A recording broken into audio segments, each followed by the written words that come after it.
Good morning, everyone. It's really such a blessing and a gift. I was coming to Game Changers this year to really network was my biggest goal, to connect with folks who last year, really I did not get much of that chance, or trying to look for other folks who might be helpful to the work we do. What I do in the annual conference is we host a lot of events. And I usually at the opening of a session like this, or I stand up in the podium like this and welcome people, and like what Jennifer and all the other folks give instructions to people.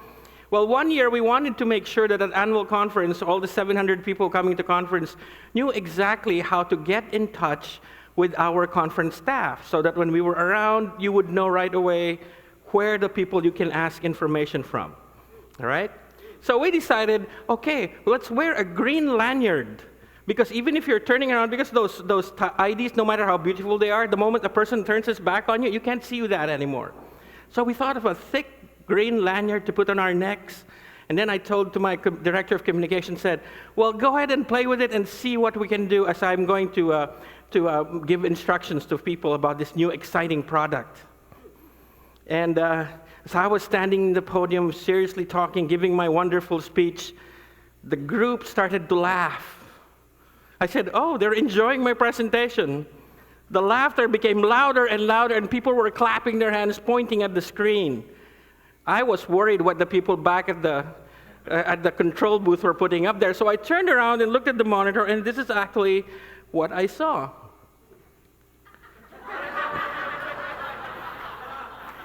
We became the green lanyards. We were branded as this, and they used my staff photo as, this is creative storytelling. And, it worked. I was the butt of the joke, if you will, or the face of the joke, whatever you want to say that. But it worked. We were able to tell the story, and until now we are known as conference staff as the green lanyards. A recent study shows that there are more stories made and told in the last 24 months than all the rest of human history. Of course, I tried to bring a serious tone there, but this slide probably means a lot to some of us if you haven't seen it yet, that a new study shows we can get you to believe anything as long as we start with a new study shows before whatever we say. And, that's the gift sometimes of storytelling. And what a wonderful gift it was over the summer that when we were trying to learn how to tell the story more, we went outside the church. Several of us leaders went out and said, let's find out how people really tell the story, the great storytellers. And so we went to DreamWorks. And we connected with the leaders of DreamWorks and found out how they tell the story. And no story, especially for me, will be complete unless I have a selfie that there they are. DreamWorks welcomes the United Methodist Church. I think that was the coolest slide that I saw there. Until we had our guest speaker who was spending a couple of hours with us to talk about the creative process, Tim Johnson, who is the director of Ants and executive director for Over the Hedge. Have you watched those films? I love his movies, How to Train Your Dragon, and Home, the more recent animation, and he put up his slide, and this was his opening slide. He had the logo of the Methodist Church and DreamWorks up there together. I was like, yeah, we've arrived. We who are able to tell this story can now really work with DreamWorks. And then somebody told me, oh, he always does that whenever there's a group that comes here. Okay, so there you go. But one of the things he started with, one of the slides Tim started with, was to say that, oops, sorry. I'm going backwards. I need to move. Don't you just love technology? The climax must be inevitable, unexpected, and emotionally satisfying. That, he said, was how storytelling was told by Aristotle. That's the principle he started with. And then he went on to say that today, what that simple storytelling process has now changed to this.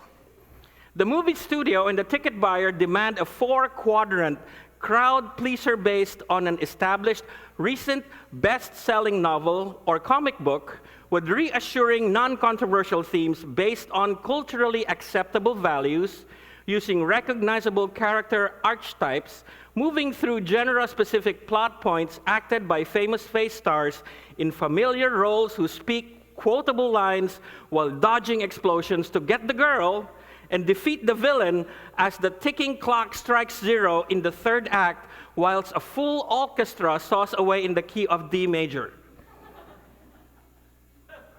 And always remember the most important point: the audience expects to be surprised.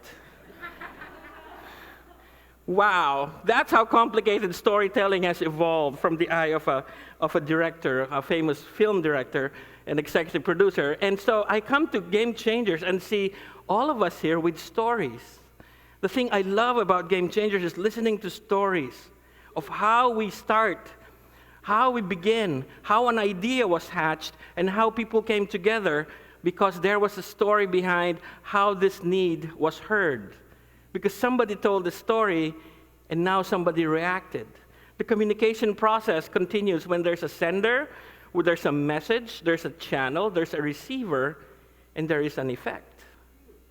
It's not just a one-way communication, it was a two-way because there is an effect. And in the definition of what energy is, it has to be something else, it has to be directed. Otherwise, something's going wrong here.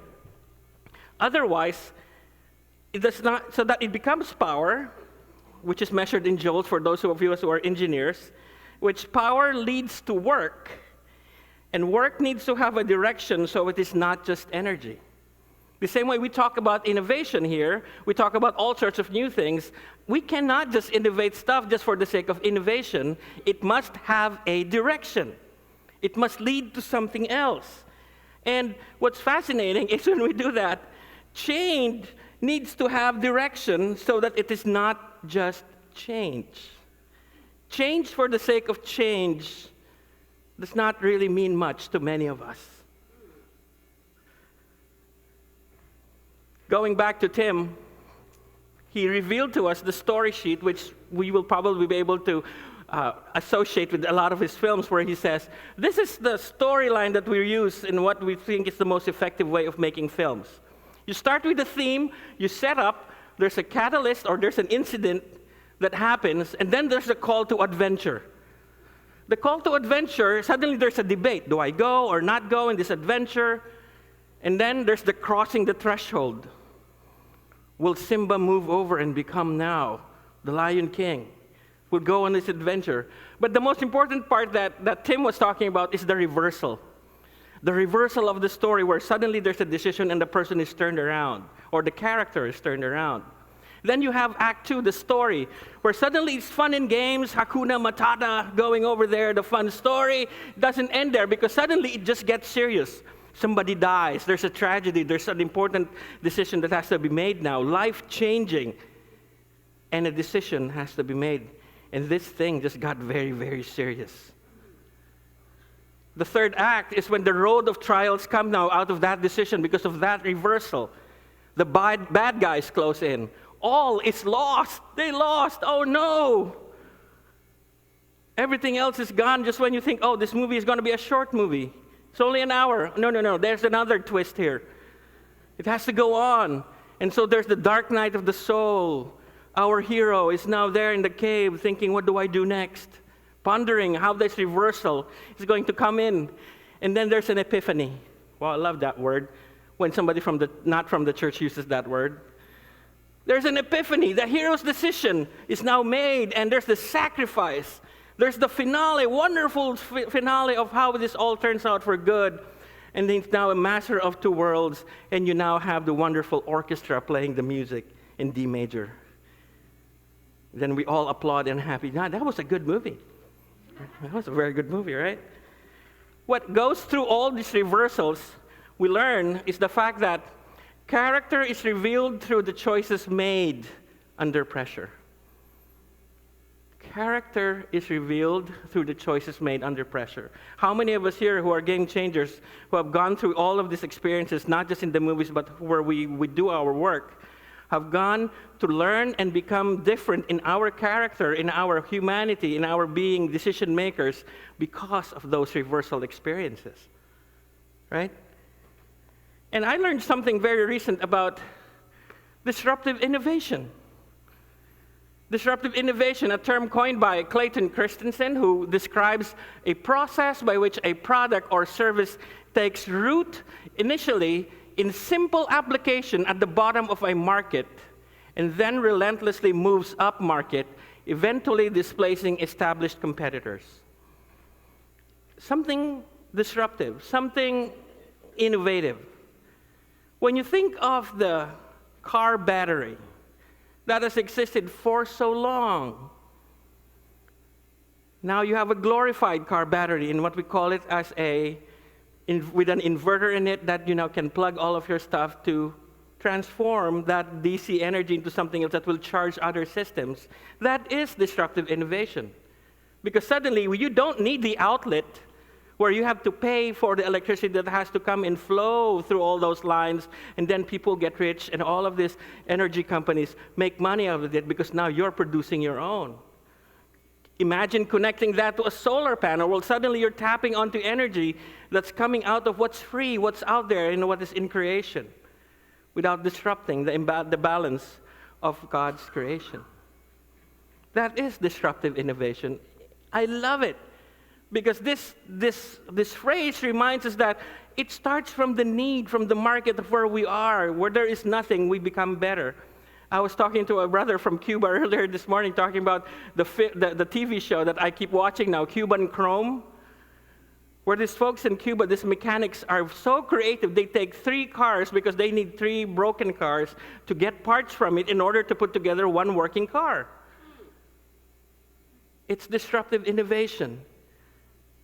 Instead of throwing those away, they become values gems by which they can be resources and sources of what can be very innovative. John Wesley created a movement, a disruptive innovation that reached out to those at the bottom. He wanted people who were at the bottom, who were not on the main line of places, to be able to reach and to be reached by the faith community, by the church, and for God to really be present and real to them. I don't know if English is my second language, so when I learn of new phrases like this one, this really intrigued me. Hanger-arounders, have you heard this? I was in a workshop and somebody used this. Hanger-arounders. Well, it's hard to define it if I want to put a definition to it, so I'll just a photo of it. Here. This is Tim Johnson and me hanging around together.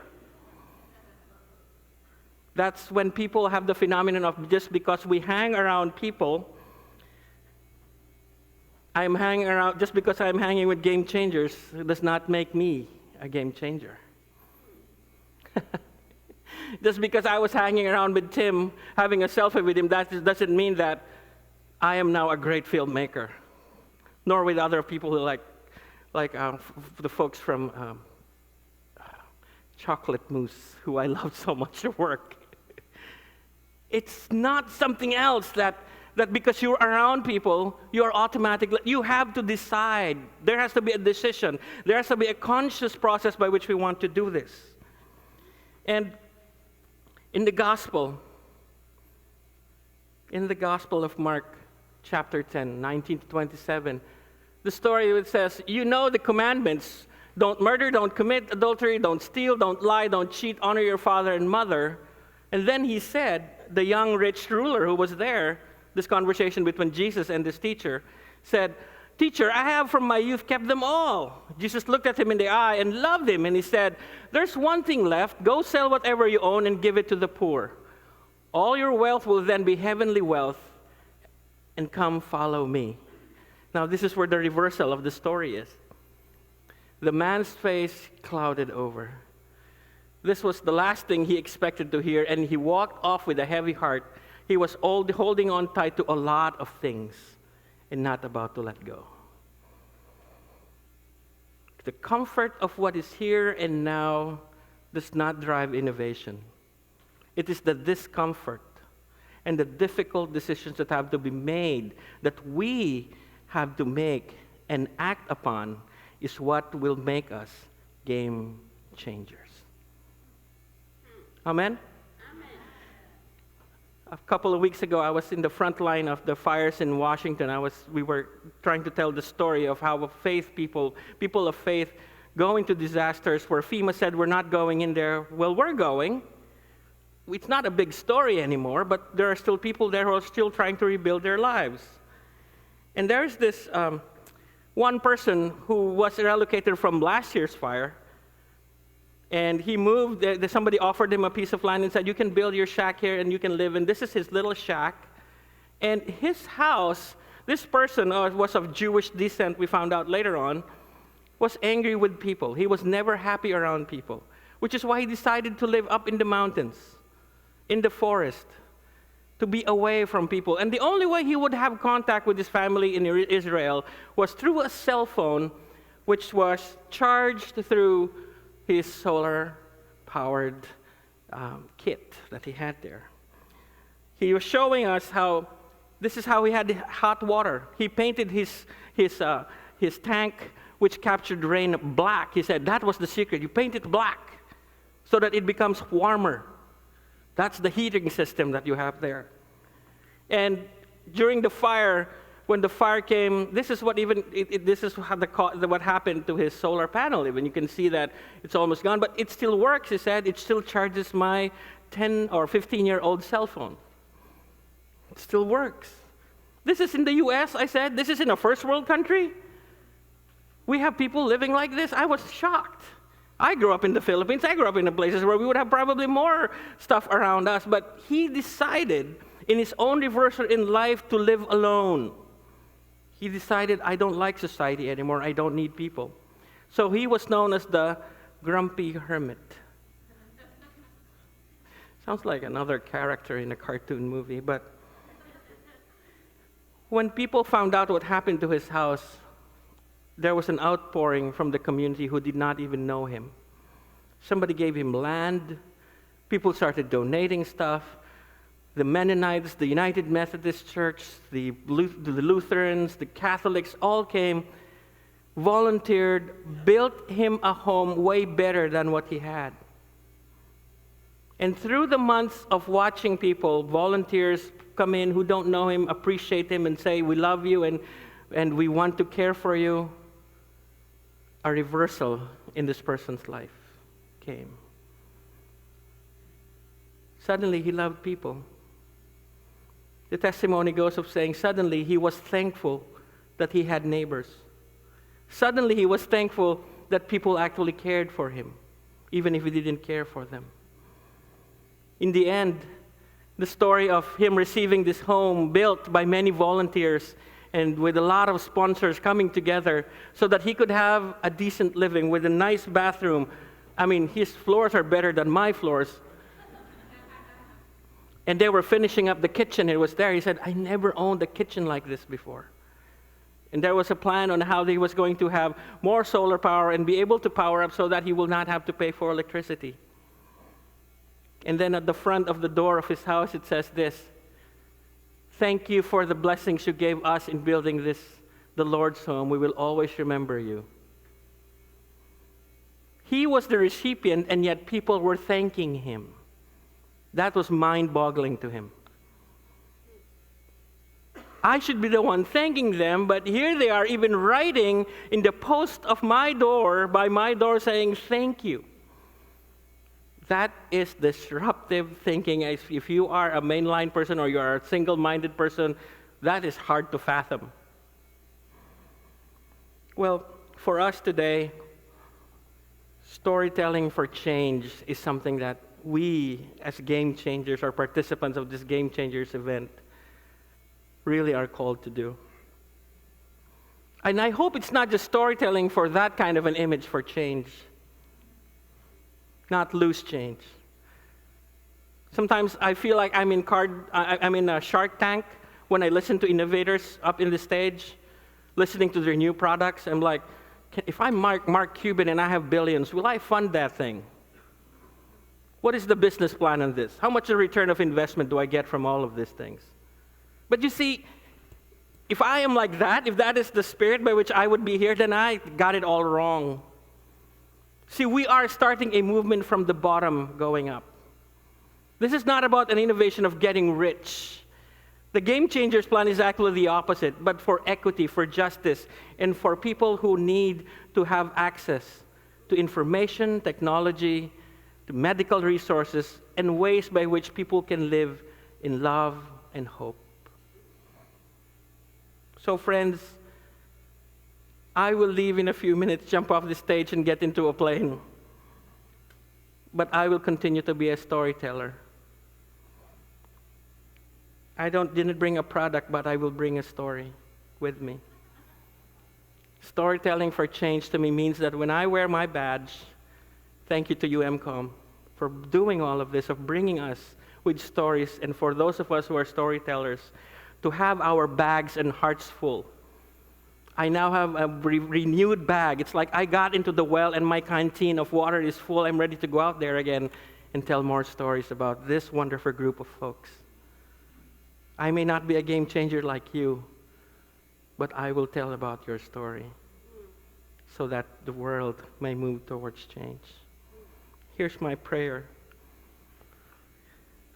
My prayer is that as you go out and start to go into the field again, may you find treasures.